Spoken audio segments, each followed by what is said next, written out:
top like it had been in the past. So really, when they made the switch, for me, it could just hardly tell the difference. It wasn't like that significantly like different. Because in 2008, they weren't like, crazy like they were like, back in the early 2000s. Yeah. Yeah, here we go. Oh, sorry, you go. Like you said, you could definitely see it start to die down. Oh, yeah, for sure. But I felt like they were slowly transitioning toward that, like even before they made the official switch. And even after the fact, like 2008 for me, I mean, yeah, there's like things like I just read off now, that weren't the greatest and whatnot. But overall, I still think it was a pretty solid year. Like you look at like, with the exception of WrestleMania 24 and One Night Stand, which are both great pay-per-views. Outside of that, you look at like everything else, like all the other pay-per-views I named early on, and like all the other ones we covered. A lot of them are really like just average shows. But the thing with it is like there hasn't been one bad pay-per-view that we've done so far this year. Like it may have been average, but it wasn't bad. So yeah, I guess there's that. Because there's plenty of other years where they've been considered great years for WWE, and there's been like terrible pay-per-views in there. So there's that too. But getting into it now, this is the Great American Bash 2008. Once again, this was done by World Wrestling Entertainment, WWE, on July 20th, 2008, from the Nassau Veterans Memorial Coliseum from Uniondale / Long Island, New York. 12,454 was the attendance figure. It did a buy rate number of 196,000, which is down 33,000 buys from the previous year, which is interesting. Because I had done the Great American Bash 2007. I actually did that, I think it was like a few weeks ago. I had done it, and that show was not good. Because I remember the main event of that one was Bobby Lashley and John Cena, which was actually a very underrated match. It's actually a great match, so, there's that. But outside of that, like, the rest of that card was just bad. So this card has definitely got a better one, so that's interesting. But I don't know. Maybe there's many different factors why the buy rates are down. Maybe the economy was like down at the time. I mean, it's 2008, so yeah, maybe that was the case. But I don't know. But the commentators for the show would be Jim Ross and Mick Foley for SmackDown, Mike Adamle and Taz for ECW. Man, we've done a lot of Mike Adamle and Taz shows. It seems like recently. Jim Ross and Mick Foley. That just sounds like a fun team and a fun pairing. I really wish actually in a way we would have gotten more of that. And actually, now that I've heard Mick Foley on commentary, I went back and rewatched the year of 2008 like a couple years ago, and like hearing him back again, even now like with some of these like pay-per-views and stuff, I actually think Mick Foley was actually decent at commentary. I actually think he was pretty decent. I actually wish I could have like heard more of him. Because he just has a very interesting take, and he just seems to like really know what he's doing. He really knows how. He has so many like years in the business. I mean, he's got decades of experience. So like, how couldn't he? And he's an absolute legend. But you know what I mean. Yeah, hardcore legend, baby. Yeah, makes for a good color commentator, I think. And also we have Michael Cole and Jerry Lawler for Raw, which, wasn't my favorite commentary team ever, but. Even like when they did it in 2008, like when they did the draft and they moved JR to SmackDown and they moved Michael Cole to Raw, I was like, this just doesn't feel right. Because they had called, like SmackDown, like they called like stuff in the past with each other, but even then, like going back and like watching that to me that didn't even do much. So, not my favorite, but what can you say? And then the theme song to the show would be "Move to the Music" by American Bang. And then before we got into the main show, we had a preliminary dark match. It was Mr. Kennedy versus Umaga. And Umaga would win that match in 4 minutes. So this is kind of past the stage with Kennedy where they're not really pushing him anymore. He's pretty much just primarily in the mid card at this stage. They're kind of, so like, he's just kind of at that point. Umaga, it seems like there was always a time they could have pushed Umaga, really. It seemed like the truth. Yeah, because it seemed like for a while that's where they were going to go with it, but never panned out. Unfortunately, very underrated big man too, very good, very agile, So getting into the main card, we'd have the opening video package, and then we'd have the first match of the night. The opening contest would be a Fatal 4-Way Tag Team match for the WWE Tag Team Championship. It'd be The Miz and John Morrison. Yep, even teaming together here versus Finley and Hornswoggle. That's actually a match that we covered at the Night Champion show. Versus Kurt Hawkins and Zack Ryder versus Jesse and Festus. Let me say this real quick. I'm sure we've touched on this multiple times. I hate these tag matches because I hate that you can tag in someone that isn't your partner. I think it's so stupid. I do too. It's just confusing to me, and then it's like the rules are never consistent because I've seen like 3-way tag matches where you could tag in whoever. I've seen ones where they actually put 3 people in the ring and it's like a triple threat full on, or they call it 4 corner some tag matches. Sometimes it's like it's never the same, and it's always something different. So I can never get into that. Like I've accepted it's something that I don't really care for, and it's just something they do. So sometimes you just gotta do whatever. But and going back to what you were saying at the start of it, it's crazy that the Miz and Morrison are a team in 2020 and they teamed in 2008. I know. Like, that's how, it's just crazy to me that's still, I know obviously Morrison left and Impact and all that and all the places he went. But it's it's just crazy to me, man, that this happened. They were tag team champions earlier in the year as well. I know. And then, of course, you got Kurt Hawkins and Zack Ryder, who they were a tag team up until this year with WWE, and then April 16th happened, and a bunch of people got released, so they're no longer with WWE. But whether they'll team together somewhere else is unknown right now. I mean, people have speculated where Zack Ryder's going to end up going, but who knows? Maybe we'll see them pop up somewhere together. I mean, hopefully, that'd be cool. They're good together. That they are. And the crazy thing about that is they were also the ones to win this match, so that would be their first titles as a tag team, and that was something they wouldn't end up doing again until WrestleMania 35 last year in the kickoff show with the Revival.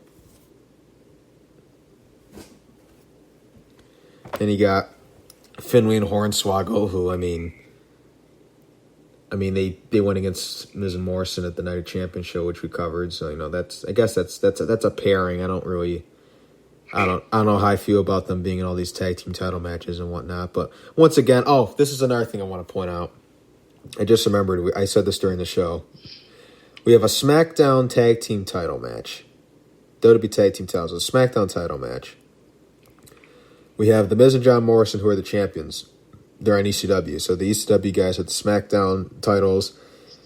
And the match is being called by SmackDown commentators, but there's an ECW guy who's the referee.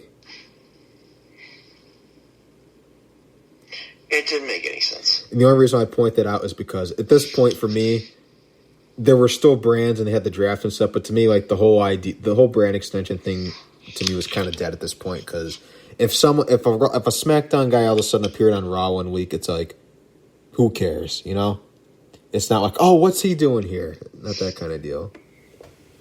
So we're beyond that stage. Just a little critique thing, but yeah, Kurt Hawkins and Zack Ryder, they'd end up picking up the win here. 9 minutes 5 seconds. It wasn't terrible or anything. Like I went with 2 stars on that one, but it wasn't terrible. It's just the problem is it's just a match I didn't care about. Yeah, I get what you mean. Okay. Yeah, for me, this was probably maybe 2.25. Yeah, as I said, it wasn't terrible. Like, it wasn't good, but it wasn't bad. It's just an okay match. We're okay opener. Yeah, once again, it goes back to what we said. Just with the concept and everything. It's like we're just not in those kind of matches. It is so. It's like they could have went out there and did something like. They could have went out there and did a whole bunch of high spots and everything, and it's like I still wouldn't have loved it at the end of the day. Same to me. So then our second match of the night would be the United States Championship match. It would be Matt Hardy defending against Shelton Benjamin. Kind of like how I said with the last match, it's like you got an ECW guy with the SmackDown title. Granted, I know he was a SmackDown guy when he had won it, but it's just kind of weird. It's like the U.S. title is practically on ECW, basically. But he's defending against Shelton Benjamin here. I actually thought this was a good match. Gave it some time a bit.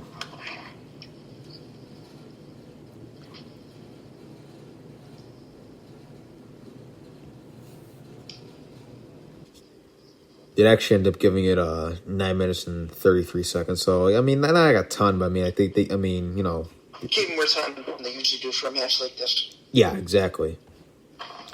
Yeah, and we'd actually see Shelton Benjamin pick up the win and win the U.S. Championship here, which I actually like because he won off the pay dirt, but I actually liked that they had him win here because Matt Hardy actually did not have a great run with the U.S. title at this time. This would be a really good run for Shelton, though. Yeah, this would be a great run for Shelton, and I really like the gold standard gimmick. I actually thought of all the things he had done outside of like the stuff he was doing like in like 04, 05, and during those years. Outside of that, I thought some of the stuff he did here in 2008 was some of the best stuff he had done. Man should have been pushed multiple times in his career. Yes, you are not kidding. And it's as I said, it's cool to see him now. I mean, God, I wish they'd give him his old music back, but. It's cool to see him nowadays, but yeah, the window's definitely the window I believe is definitely closed. So glad. Yeah, so he's basically, I think, there just to put other people over at this point, as like enhancement talent. As sad as that is to say, because he's still good to this day, but they're not going to push him now. No, they're not. He's too old. I actually like this one. I gave it 3 stars. Thought it was solid. Yeah, so did I. Thought it was a really good match. So then after that, we would have an interview with the World Heavyweight Champion, CM Punk. And this was not one of his better ones. I didn't like the way he came off in this one. He's not good as the generic underdog, is he? No, because he played it off as I've been an underdog like my whole life. And I'm out here to prove people wrong. And it's like... And while he has, I like it better when he's the cocky, arrogant Punk. Even when he was a face in 2011, he was still arrogant Punk. Yeah, because he was anti-authority. He wasn't going to kiss anybody's ass. Mm-hmm. Yeah, that's... Go ahead. No, because I 100% agree, just because I think that like that just speaks more to like just the volume of who he is. Like, he's just never that kind of guy where he was just one to like suck up or like kiss up to anybody. So not that he's sucking up or kissing up to anybody here, because he's saying he's out to prove people wrong, but it just felt kind of plain and generic. Like, it just didn't feel like that was like him, like he wasn't believing in like what he was saying and what was like scripted for him to say. Mm-hmm. The delivery wasn't there. Like, it didn't feel like that's like he necessarily believed that himself. So that was just apparent for me, and I guess for you too, I guess, from the sounds of it. So next we'd have the third match of the night. It'd be the ECW World Championship match. It'd be Mark Henry with Tony Atlas versus Tommy Dreamer with Colin Delaney. Delaney would screw Dreamer. Dreamer would lose. He'd be upset. Mark Henry walks away with the ECW title. Let's move on. Well, no, I'm just kidding. Well, no. I mean, I don't want to spend a lot of time on this either. I'm just going to go right through this real quick. Well, this went 5 minutes and 31 seconds, but my God, it was a long 5 minutes and like 30 seconds. ECW this time was just so bad. No, it was, but it was just... Well, this whole match was just terrible because it's like... It was basically Mark Henry dominating the whole time, which, as you'd expect. I'm not complaining about that part of it. Well, and not for nothing, it also didn't help that when Dreamer made his entrance because he came out after Mark too. It didn't help that when he came out there, he got like no pop or no reaction, which that was sad. That was sad. I'm not gonna lie, because I do like Tommy Dreamer a lot, but the crowd just wasn't into these matches. But yeah, so Mark would basically just overpower him and he'd just dominate, and then Dreamer would start to make a comeback, and then he'd go up to the middle rope. And then all of a sudden, Colin Delaney got up on the apron too, and they both did, his taunt or whatever. Which I don't understand that, because like if you're Tommy Dreamer and like if Colin Delaney's getting up there with you, and it's like a title match, I'm telling him to get the hell off. Yeah, exactly. It's like what a distraction, and two, it's like I don't know. I the second that happened, you knew something bad was going to happen. So then Colin Delaney would just grab him by the arm and he'd pull him, and then that would allow for Mark Henry to capitalize by hitting the World's Strongest Slam and then pinning him. It's almost like I wouldn't have been so much upset if they did this match on ECW, but this just didn't belong like in a